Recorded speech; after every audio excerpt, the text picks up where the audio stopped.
مصباح قتل کیس کے حوالے سے بہت سارے دوست کامنٹس کر کے یہ پوچھتے ہیں کہ کیا اپڈیٹ ہے اور اس کیس کا کیا نتیجہ نکلا. تو اس حوالے سے میں آپ کو تھوڑی سی تفصیل سے آگاہ کرنے کی کوشش کرتا ہوں. سب سے پہلے بات کرتے ہیں کہ یہ واقعہ پیش کب آیا اور ابھی تک اس کو کتنا وقت گزر چکا ہے. 22 جنوری 2026 کو جمعرات کے روز شام کو 7 بجے وہ گھر سے نکلتی ہے. گھر والوں کے بقول کے وہ بوتل لینے کے لیے جاتی ہے, پھر اس کے بعد وہ آتی نہیں ہے. پھر جا کے تھانے میں رپورٹ درج کروائی جاتی ہے اور پولیس اپنی کارروائی شروع کر دیتی ہے.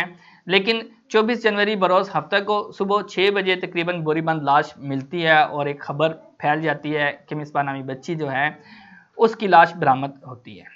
پھر اس کے بعد راولپنڈی پولیس اور اس کے علاوہ CCTV پولیس جتنے بھی تھے وہ سارے کے سارے متحرک ہوتے ہیں, اور متحرک ہونے کے بعد ایک دفعہ سے ایک ایسا سین کریٹ ہوتا ہے کہ پورے علاقے کی پولیس ایک جگہ پہ اکٹھی ہوتی ہے اور ورکنگ سٹارٹ کر دی جاتی ہے. ہم نے بھی کوریج کی, باقی چینلز نے بھی کوریج کی. تو آج 1 اپریل ہے, تقریباً 2 ماہ اور 7 دن ہو چکے ہیں, اور ابھی تک کی جو اطلاعات ہیں اس کے مطابق CCD کے پاس یہ کیس ہے, اور CCD کے بقول کے چند دنوں میں 1-2 دنوں میں آپ کو سرپرائز ملے گا, یہ کہنا ہے CCD پولیس کا.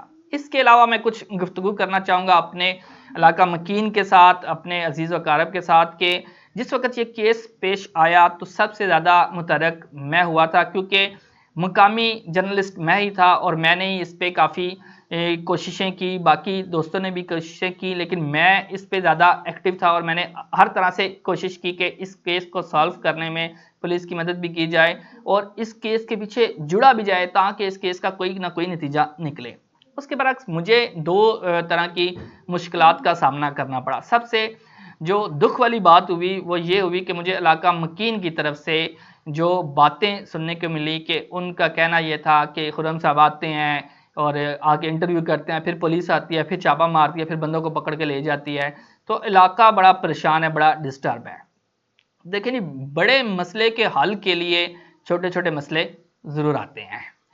جس وقت آپ گلٹی نہیں ہیں, جس وقت ہم نے کچھ کیا نہیں ہے یا ہم برے نہیں ہیں, تو اگر ہم سے پولیس تفتیش کرتی ہے تو ہمیں رضاکارانہ طور پر اپنے آپ کو پیش کرنا چاہیے, اور پیش ہو کے ہم اپنے علاقے کی سیفٹی کے لیے اپنے آپ کو پیش کریں تاکہ اس مسئلے کو حل کیا جا سکے. بہت سارے لوگ ایسے تھے جو بے گناہ گرفتار کیے گئے اور میں نے ہی آواز اٹھائی. میں نے جو ہمارے سینیٹر ناصر صاحب ہیں ان سے بھی گفتگو کی, ان سے بھی بات کی, انٹرویو میں سوال بھی کیا گیا.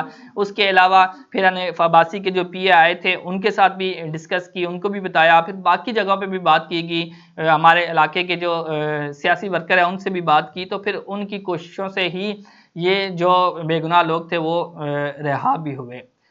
کچھ جگہوں پہ کچھ لوگوں کے ساتھ تفتیش چل رہی تھی اور آہستہ آہستہ اس کیس کو آگے کی طرف سولو کیا جا رہا تھا. ابھی تک کی جو اپڈیٹ ہے میں اس لیے بولنا چاہ رہا ہوں یا بتانا چاہ رہا ہوں کہ دیکھیں, جب علاقے کا مسئلہ ہوتا ہے, جب ایک مجرم ایک جرم کرتا ہے اور جرم کرنے کے بعد وہ غائب ہو جاتا ہے اور پتہ نہیں چلتا اس کا کہ وہ کہاں ہے, تو پھر اس لیے اس بات کو ذہن میں رکھتے ہوئے آپ ریڈی رہیں کہ یہ ایک اور کیس بھی ہو سکتا ہے, پھر اس کے بعد ایک نیا واقعہ بھی ہو سکتا ہے, کیونکہ اس پہ کوئی اس کو کسی انجام تک نہیں پہنچایا گیا. تو اس لیے وہ پھر بے دڑک ہو کر, اس کو کوئی ڈر نہیں ہوتا, تو وہ اگلے جو ہے نا اپنے شکار کی طرف چل پڑتا ہے.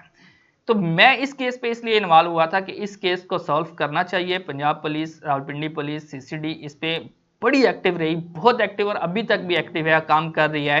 اور ابھی بھی اطلاعات ہیں کہ وہ بالکل ورکنگ میں ہے. جو لاسٹ اطلاع ملی مجھے اس کے اکارڈنگ یہ ہے کہ CCD کی طرف سے یہ اطلاعات آئی ہیں کہ جی انشاءاللہ عنقریب ایک خوشی کی خبر ملے گی اور جو مجرم ہوگا اس کو کیفر کردار تک پہنچایا جائے گا. یہ ابھی ریسنٹلی کی خبر ہے.